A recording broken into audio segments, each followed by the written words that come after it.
Okay, let us look at this partnership with Germany and Siemens. Sorry, tell us the magnitude of this partnership. What does Nigeria stand to gain with this partnership?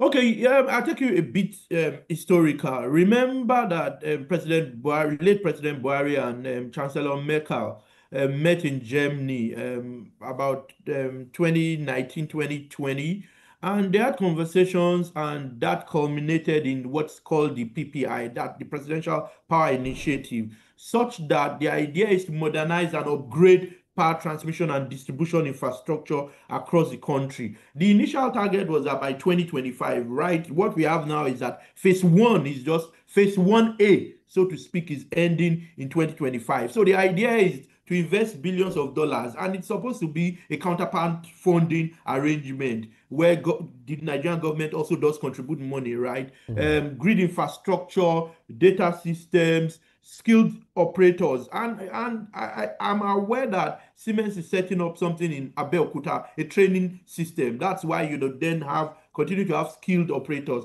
So across the value chain, the idea is to ensure across the electricity value chain, the idea was to ensure that we have 25,000 megawatts end to end. What I mean by end to end is operational capacity end to end is such that you do not only generate, you are able to transmit or Transmit. transport that power to end consumers. So it's huge. The idea is to quadruple at the end of the entire program. And initially, the idea was that by 2025, we should have 7,000 megawatts, such that you can generate and it gets to the distribution companies and final consumers. That's the idea, generally speaking.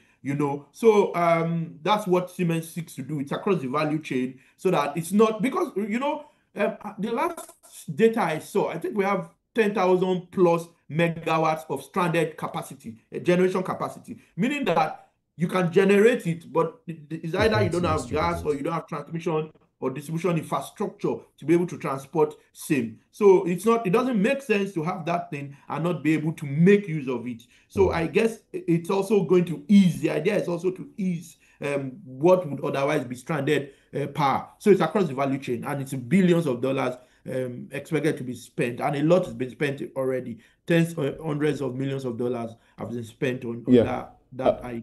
Ms. Only, we really look forward that at the end of the day, this agreement and this partnership that has been signed between the president, or might I say now Nigeria and Siemens, would yield that kind of dividends that you're talking about. But let's talk about renewable energy. Is this only on the lines of conventional way of generating energy?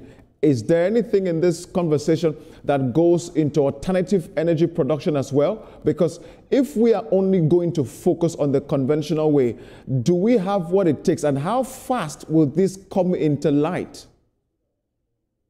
Okay, good question. My view has always been that we've not had much of a problem with generation, electricity generation. What the Siemens deal does, in my view, is stuff around grid infrastructure, data systems, distribution infrastructure, and power transmission, those sort of issues. So substations and all of that doesn't deal, generally speaking, with generation in itself. If those other bottlenecks we find around transmission and distribution are dealt with, you then begin to see people invest in renewables. It's a chicken and maybe not even a chicken and egg thing. I actually think we need to deal with transmission and distribution first, those bottlenecks, before people begin to invest in more investment in grid renewables, because there's already a lot of off grid with the rural electrification agency. There's a lot of already a lot of renewables. You hear energizing higher institutions, those sort of arrangements, some markets. But if the transmission and distribution remain a problem, it doesn't matter that you invest in renewables, you will not be able to dispatch that power. So it's not about just investing but a lot is even happening in the north. People are talking about energy federalism. So this particular transaction or project, the PPI, the Presidential Power Initiative, isn't focused on generation, so to speak, more like dealing with the bottlenecks that are burdening those other aspects that even make nonsense of generation. You build a 2,000 megawatt power plant today, you can't dispatch it because even MBET isn't signing new PPAs. So it's not building or investing in renewables, but ensuring that what would even make the gas-fired thermal generation to get to the end user, the last mile, is even the more critical point. If you don't do that, then no one's even going to invest because they know they can't dispatch and get their money. I hope that's clear. But yes, renewables are important. Let me put this question in now, because you talked about power, I can't remember how you use the phrase now, energy federalism. Thank you, Lamide.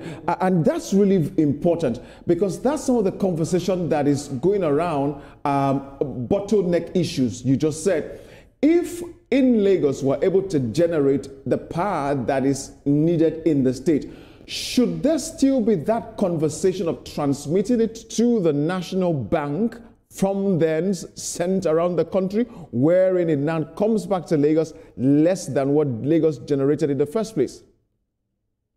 Good question. And it goes to the Enron deal. If you remember when the president was Lagos State governor, he tried to do a deal. But at that time, we did not have the Electricity Act or even the EPSRA, which the Electricity Act replaces. Now, the Electric Power Sector Reform Act, which is the old 2005 law, the idea was to ensure that there's private participation in the power sector, right, to ensure reforms around privatization. Now, with the Electricity Act, states have the powers to create their own electricity markets and manage, whether wholesale, I think state wholesale and retail. I think wholesale is not just federal. You can have a state wholesale and you can have a retail arrangement. So Lagos State can generate and move it around Lagos alone because it's taken over. If you check the law, I think it's section 230, subsection 2 or so, where states can take over. And Lagos State is one of the states that has taken over. It's still nascent, it's still young, it's still new, relatively new. So a lot is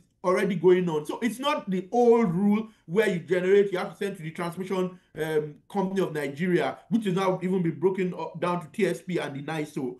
You don't have to do that anymore. You can keep it within your state if you can be investment attractive, right? So that guys can come and invest in that sector across generation to distribution, and you can distribute it within the state. You don't need to anymore send it to the national grid, so to speak, or the transmission company of Nigeria to now send you much less than what you had initially sent there. It's an old rule, it's an old policy that no longer existed during when the current president was governor. That's why he couldn't succeed with the Enron deal, if you remember the Enron deal. But it's no longer the case. States now have sufficient powers to keep power within their state and regulate how it moves. And